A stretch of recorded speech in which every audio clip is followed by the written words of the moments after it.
యూకేలో anti immigration protest జరుగుతూ ఉండగా UK prime minister Keir Starmer 2024లో ప్రైమ్ మినిస్టర్ అయినప్పటి నుండి ఇండియాకి రావడం ఇదే first time. October 8th and 9th ఇండియాకి ఎందుకు వచ్చాడు, ఇప్పుడు అతను ఇండియాకు వచ్చిన కారణం ఏంటి, దీనివల్ల ఇండియాకు ఏం లాభం ఉందో చూస్తే, యునైటెడ్ కింగ్డమ్ యూరోప్ నుంచి విడిపోవడం వల్ల ఆర్థిక సంబంధాల కోసం యూరోప్ పైన ఆధారపడకుండా India, America, Australia and Canada లాంటి కంట్రీస్ తోని వ్యాపారం చెయ్యాలి అని యునైటెడ్ కింగ్డమ్ చూస్తుంది. ప్రస్తుతం మన ఇండియా ప్రపంచవ్యాప్తంగా ఆర్థిక స్థాయిలో ఫాస్ట్ గా ఎదుగుతుంది అని అండ్ యూకేకి ఏషియా మార్కెట్ అవసరం ఉండడం వల్ల బ్రిటన్ పీఎం ఇండియాకి వచ్చి ఇండియాతోని సంబంధాలు పెంచుకోవాలి అని నరేంద్ర మోడీ గారిని కలిసి ఏం మాట్లాడారంటే, మెయిన్ గా ఫ్రీ ట్రేడ్ అగ్రిమెంట్ గురించి, green energy collaboration, digital and AI partnership గురించి మాట్లాడారు. అయితే ఈ ఎఫ్టీఏ సంతకం 2025 జూలై 24న జరిగింది. అయితే ఇప్పుడు ఇది అమలులోకి రాలేదు. కానీ ఒక అంచనా ప్రకారం సుమారు 2026 జూలైలో అమలులోకి వచ్చే ఛాన్స్ ఉంది. ఫ్రీ ట్రేడ్ అగ్రిమెంట్ వస్తే రెండు దేశాల మధ్య ఉన్న టాక్సెస్ తగ్గే అవకాశం ఉంది, లేదా కొన్ని ప్రొడక్ట్స్ పైన పూర్తిగా ట్యాక్స్ తీసివేయవచ్చు.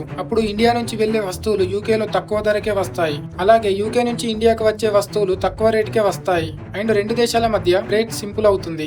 ఎఫ్టీఏ అమల్లోకి వస్తే టెక్ కంపెనీస్ కి కొత్త జాబ్స్ వస్తాయి, స్టార్టప్స్ కి కొత్త అవకాశాలు అండ్ ఇండియాకి కొత్త ప్రాజెక్ట్స్ వచ్చే ఛాన్స్ ఉంది. నెక్స్ట్ గ్రీన్ ఎనర్జీ కొలాబరేషన్ గురించి చూస్తే, పర్యావరణాన్ని కాపాడడానికి solar energy and wind energy లాంటి వాటిపైన అండ్ నెట్ జీరో ప్రాజెక్ట్స్ మీద కలిసి పనిచేసి గ్లోబల్ వార్మింగ్ ని తగ్గించాలి అని మాట్లాడారు. Next digital and AI partnership భాగంగా ఆర్టిఫిషియల్ ఇంటెలిజెన్స్, సైబర్ సెక్యూరిటీ లాంటి రంగాల్లో రెండు దేశాలు కలిసి రీసెర్చ్ చేయాలి అని మాట్లాడారు. అండ్ ఈ మీటింగ్ లో యూకే ప్రైమ్ మినిస్టర్ ఇండియాలోని ఫేమస్ స్టార్ట్అప్ ఫౌండర్స్ ని అండ్ బిజినెస్ లీడర్స్ ని మీట్ అయ్యాడు. మొత్తానికి ఈ ఎఫ్టీఏ అమల్లోకి వస్తే ఇండియా, యూకే ఎకానమీ స్ట్రాంగ్ అవుతాయి అండ్ విజన్ 2035 గోల్ ని చేరుకోవడంలో ఇండియా స్పీడ్ పెరుగుతుంది. అప్పుడు ఇండియా మరింత స్ట్రాంగ్ గా మారుతుంది. ఈ ట్రేడ్ గురించి మీరేమనుకుంటున్నారు?